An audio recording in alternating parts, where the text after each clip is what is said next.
Miss Alice. Umalis po kami, Madam Chair, by boat po. By boat. Okay, paanong by boat? Ang balita ko may sinabihan ka na umalis ka sa pamamagitan ng hindi boat lang, isang yate. Tama po ba yon? Yes po, meron po. So yate ang sinakyan nyo. Meron po kami sinakyan po na yate po. Alice, parang actually SP Pro Tem, para ito yung tanong dun sa McLaren. Nung una hindi mo maalala sino nagpahiram. Imposibleng magpapahiram ng napakamahal na kotse, lalo na napakamahal na boat, yate, na hindi mo alam at ipantatakas sa bansa. Ang tanong ni SP Pro Tem, sinong may-ari ng yate? At yon, at saan galing saan nyo sinakyan yung yate? Ano yung naging ruta nyo? Sen, yung yate po, kung sino po yung may-ari ng yate po, hindi ko po talaga alam. That is impossible. Madam Okay, Chair. talagang dapat na na-cite namin kayo in contempt. Unbelievable Madam Chair. yung mga sagot. Madam Chair. Sen Doroy, With the permission related of question. Senate Pro Tem, kung hindi mo alam kung kaninong yate yung ginamit niyo, at least alam mo siguro sino nag-facilitate para makasakay kayo sa yate na yon. Sino? Sen, okay lang po ba na hindi ko po siya i-discuss sa inyo po? No, in public? you No, tell it us is the not truth right okay, now. Miss Alice. Natatakot po ako, hindi ko po Hindi masabi. ka No, dapat no, matakot. no. Sino ang nag-facilitate? Yung tanong ni Sen Doroy, sino nag-facilitate na magamit nyo yung yate? Madam Chair, gustong-gusto ko pong sabihin, pero hindi Isulat ko mo sa po papel. masabi po sa public po. Isulat mo sa papel. Isulat mo sa papel at Isulat mo sa ipapasa papel. ng COMSEC sa aming Sige na. mga senador dito. Isulat mo sa papel sino ang may-ari ng yate at sino nag-facilitate masakyan nyo yung yate. Yung may-ari po, tsaka yung nag-facilitate po, hindi po ako sure kung iisang tao po sila. It doesn't matter. Isulat mo yung dalawa o iisang pangalan na iyon sa papel para mabasa naming lahat dito. Sige na. Attorney David, you better tell your client to tell the truth and allow her to write in paper the owner of the yacht. Miss Alice, isulat Saan ka nyo na. sumakay? Saan ka Andyan na yung sumakay? papel.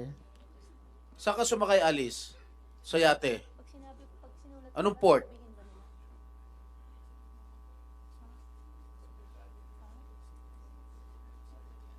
Miss Alice, saan ka sumakay at anong naging rota mo? Sen, kung isusulat ko po, okay lang po ba na hindi nyo po i-discuss po sa public?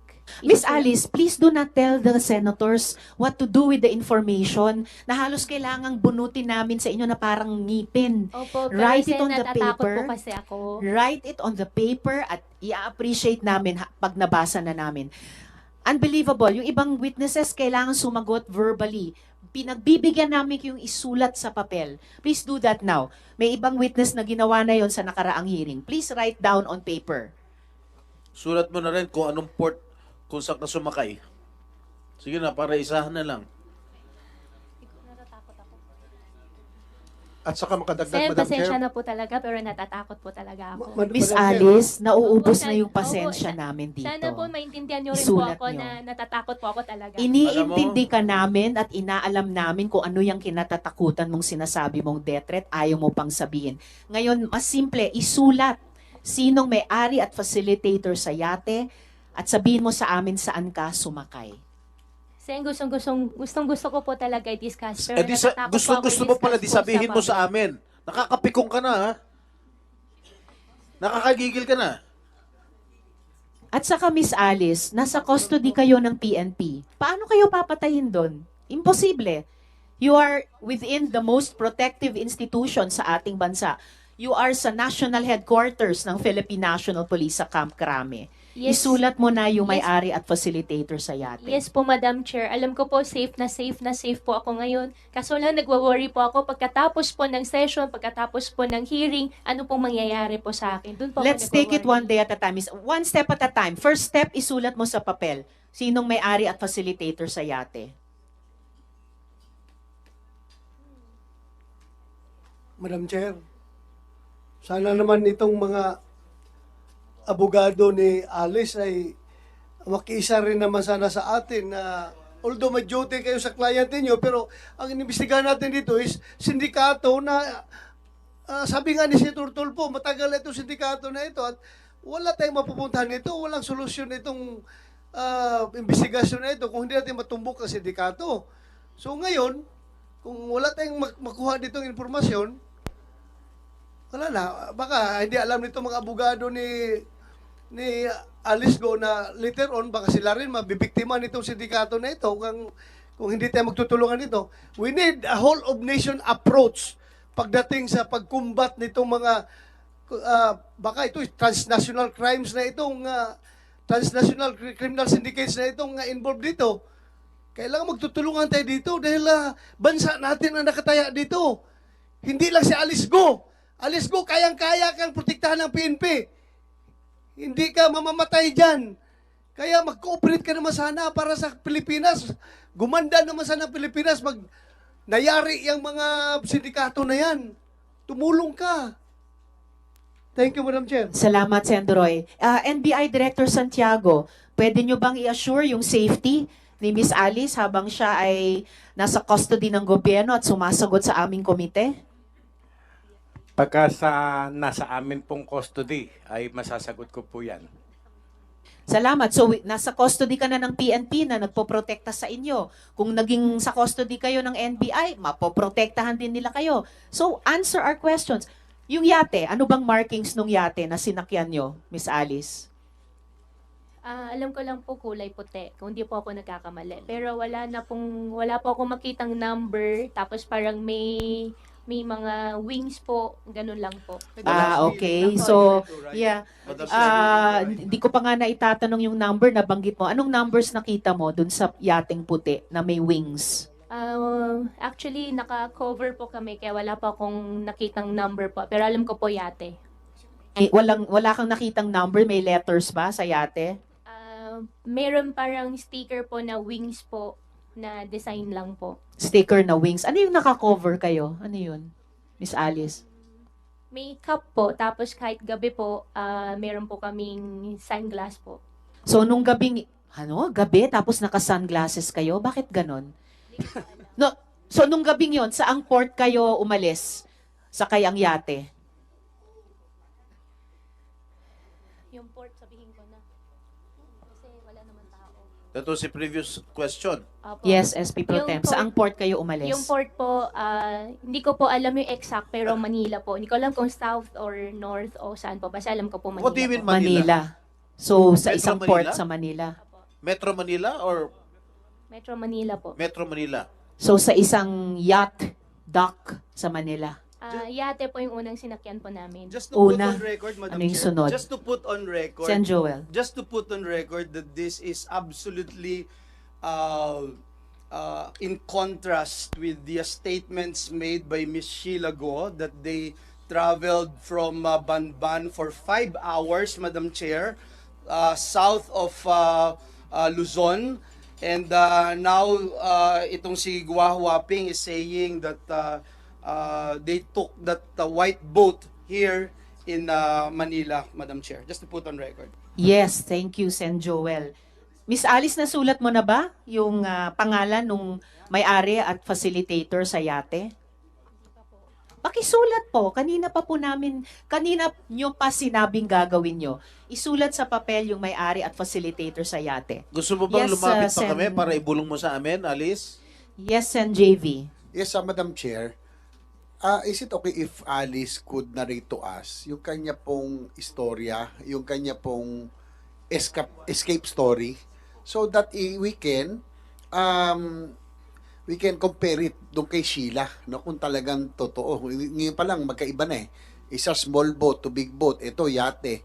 So probably kung pwede lang, Alice, hindi naman ito makaka-apekto sa iyong mga kasong pinail sa iyo, pero gusto lang namin malaman kung paano ka tumakas, kasi matutulungan mo din ang komite para at ang lahat para malaman natin kung sino yung mga tumutulong nang sa ganun yung mga kriminal na tumatakas hindi ito maulit. Yun lang pagtakas mo pag gusto natin malaman. Pwede mo i-narrate sa dahil, Madam Chair? Salamat, Sen JV. Yes, Unang-una, pakisulat na sa papel yung may-ari ng yate at yung facilitator sa yacht ride nyo. Pangalawa, ikwento mo yung naging biyahe nyo at ruta mula sa Manila sakay sa yate. Madam Chair. Sendoroy. Yeah, may I move, Madam Chair, that we suspend the rules of this committee by affording Miss Alice Go executive session para makuha natin yung informasyon na yan. Sabi niya, payag ko siya. Sabihin natin. With all due respect, Sendoroy. There is Bato. I'm sorry. The chair would like to recognize the presence of Senbong Revilla. Salamat sa pagdalo. There is a motion, duly seconded, pero ngayon pa lamang I am hearing objections to the motion to go into executive session. Yes. I have a very strong reservation, Madam Chair, for an executive session because I really think the public, we owe it to the public to know all of this. After tayong bastusin at balahurain ng mga puganting ito, bigyan natin ng justice din yung mga taong naghanap at pinahirapan itong gusto, Madam Chair. It's a simple question, Madam Chair. And in fact, Madam Chair, alam na ni Alice, sabi niya gustong-gusto niyang sabihin sa atin, Madam Chair.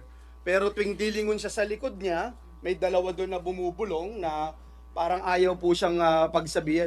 I'm being tempted to cite them also in contempt, Madam Chair. After all, one of them is also a resource person. Madam Chair. But in any Madam case, Chair. yes, before Sendoroy again, there was a motion duly seconded. May strong reservation, may objection. The chair will call for. Okay, before the chair suspends, Sen. Sherwin. Madam Chairperson, with all due respect to Senator Bato, si Sheila ho, nung pumunta ho dito, malaya siya nagkwento kung ano yung pinagdaanan nila. Hindi naman ho siya humingi ng executive session. So, hindi ko ho nakikita kung bakit po si Go Huaping humingi ng executive session. Hindi rin naman niya masabi kung ano po yung banta sa kanyang buhay. Kung may banta ho sa kanyang buhay, bakit ho si Sheila Go wala hong banta sa kanyang buhay? No, kaya hindi po ako sumasang-ayon na magkaroon ng executive session dahil ito po yung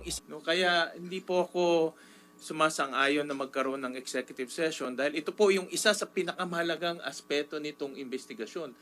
Paano at sino ang tumulong ho sa kanya para makatakas po?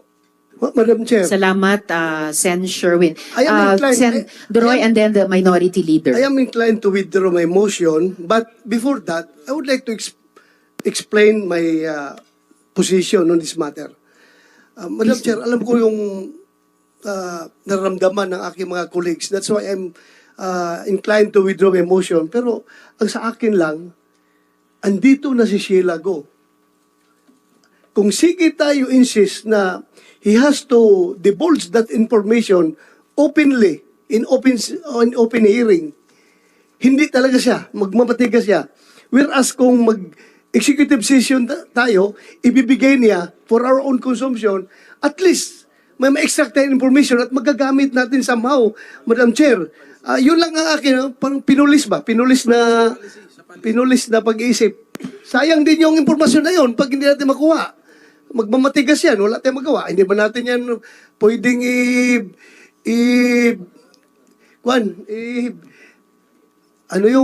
sa interview, yung isang mas harsh na interrogation. Hindi mo natin pwede interrogate yan. Hanggang interview lang tayo dito. So, yun lang, Madam Chair.